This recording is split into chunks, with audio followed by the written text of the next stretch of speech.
tablets, perhaps the broken pieces of the first, were placed, and it's in the Holy of Holies. And it's essentially in the Mishkan, it's the holiest object, because in God's command, in building the Mishkan, Moses actually built it from the outside in. But in Hashem's commands, we start from the inside out. Okay, so here we go. So, and so it says as follows: Vasu Aron, you shall make an ark, atzei shitim, of this shitim wood, amatzayim b'chetzi arko. It should be 2.5 amot long, and an amma that we're using here, we can say it's about 20 inches. So it's about 3 feet and a little bit, and then another half, which is another 9 inches. So it's about 50 inches long. The amma v'chetzi rachbo, and an amma and a half wide, about 30 inches wide. V'amma v'chetzi komato, and an amma and a half tall. But but it's much taller because the cover has the kruvim, these angels on it, which we'll learn about soon. V'tzipitu otozav tor, you shall overlay it with pure gold. Mibayas u'mechutz t'sapenu, inside and outside should be covered with gold. V'yasita labzer zahav saviv, and you shall make for it a gold crown all around. Now, the few things, when it's overlaid, it's not actually plated. What they did is they made a box out of wood, and inside it they placed a box of gold that had a lip that extended over the full width of the box of wood. Then on the outside there was another box of gold that the two inner boxes went in with a crown, which means to say with like a filigree of gold that sticks up from the level of the boxes. And later we'll see there's a cover. And then we'll talk about its significance. It's a pito tozav zahator, right? The verse 12, v'yitzakta lo arba tabot zahav, and you should make 4 gold rings for it on its 4 corners, on the 4 angles. V'nasata l'arba pamotav, and you shall place it.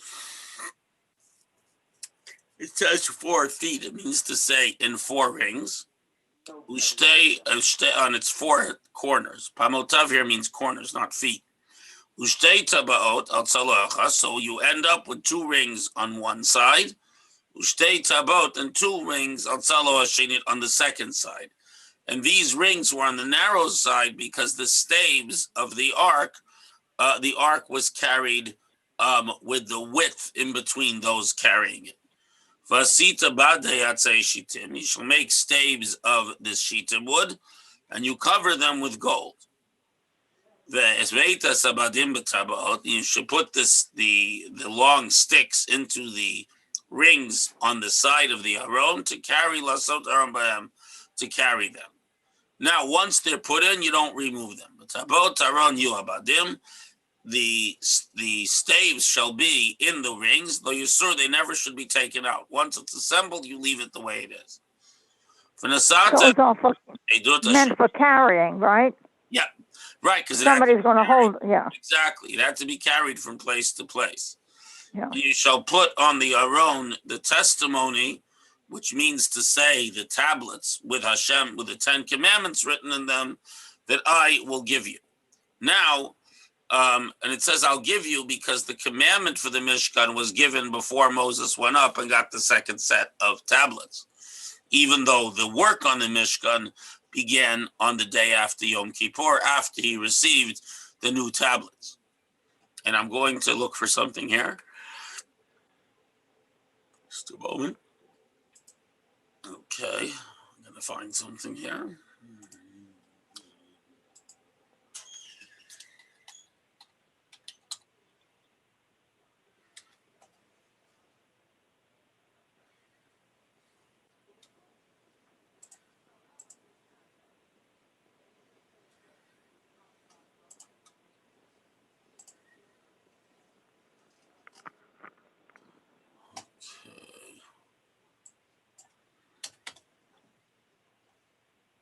Just one moment here.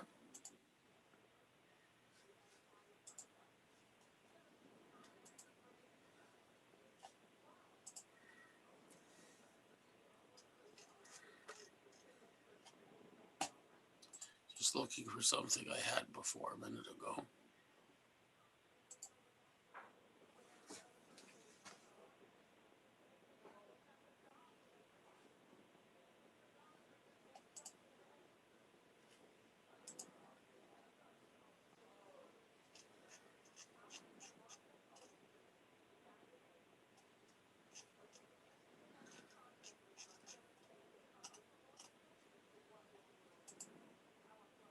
Moment, I'm just looking for something I knew I had.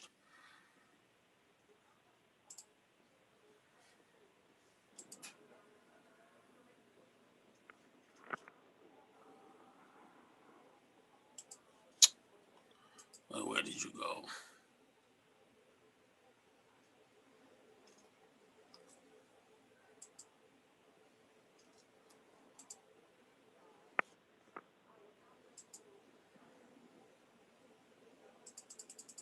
There we are. Okay, share screen. Sorry to keep you, but this is important. So that is one example, one model of the Aron. So you see, this is the crown here, and that sticks up from above. The cover is a solid chunk of gold with the cherubim, with these angels made of it. And as you can see, the rings are on the four corners, but the ark is carried. The ark is carried with the staves on the narrow side. They're placed on the narrow side. So the staves are approximately 50 inches apart. So you need to have pretty broad shoulders to carry it. Okay. So let's continue with the text. Now, and the ark, of course, went into the Holy of Holies, and we'll talk more about it next time. And you should make a cover of pure gold. 2.5 cubits shall be long and 1.5 cubits wide. And you make 2 kruvim, and I showed you the picture already.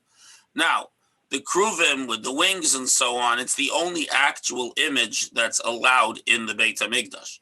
All images are not allowed, but these kruvim are symbolic of Hashem's providence over the Jewish people. They don't represent a particular power, so they're okay. At any rate, these are not the same. I don't think I know what kruvim are. So kruvim, well, it comes from, in English, it's cherubs, but kruvim are angels that have a single foot. And in other words, they're an image of a creature without separated feet, with the face of a boy child and a girl child, respectively, facing each other with instead of arms, they have wings coming out of the back. And the wings form an arch over the altar, over the Aron, over the ark. And they're symbolic of the fact that the relationship between God and the Jewish people, which is symbolized by the 2 kruvim, is mediated by the Torah.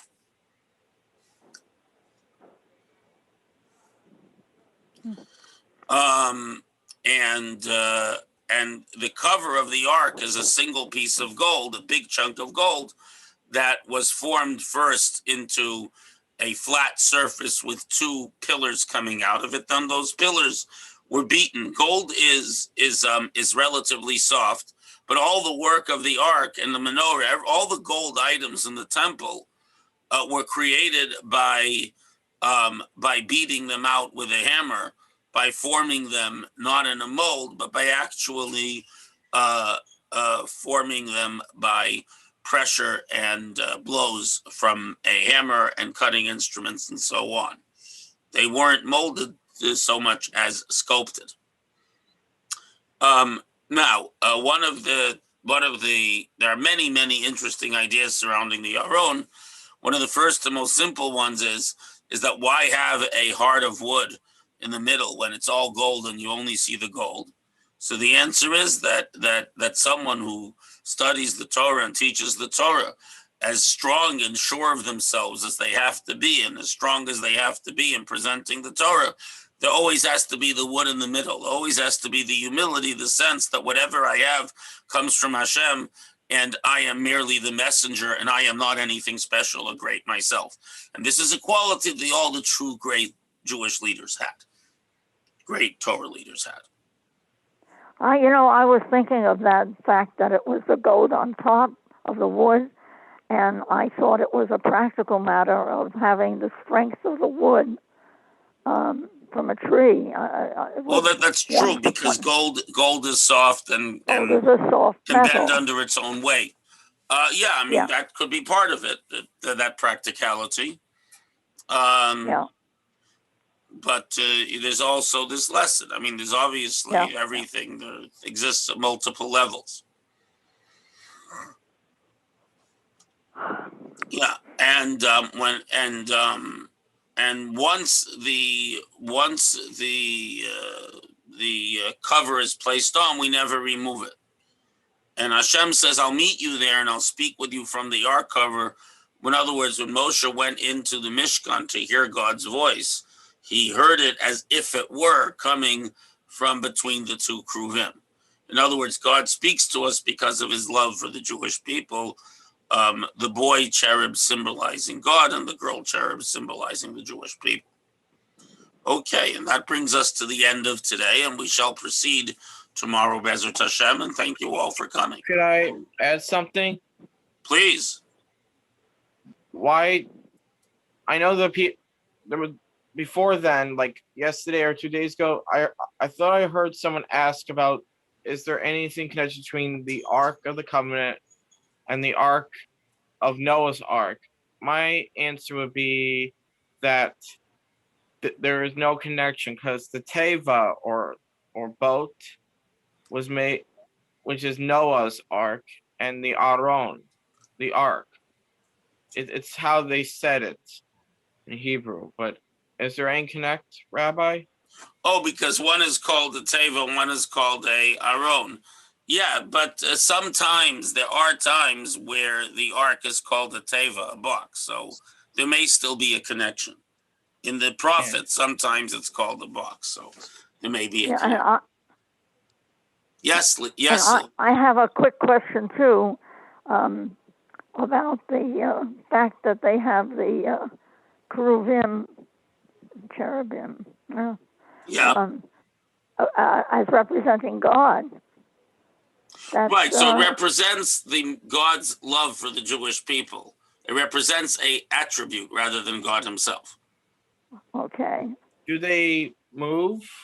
Like, if the Jews are against each other, they turn away? So that was Solomon's cherubs. There were Solomon's cherubs, which were much bigger ones, placed in the Holy of Holies at God's command in the first temple.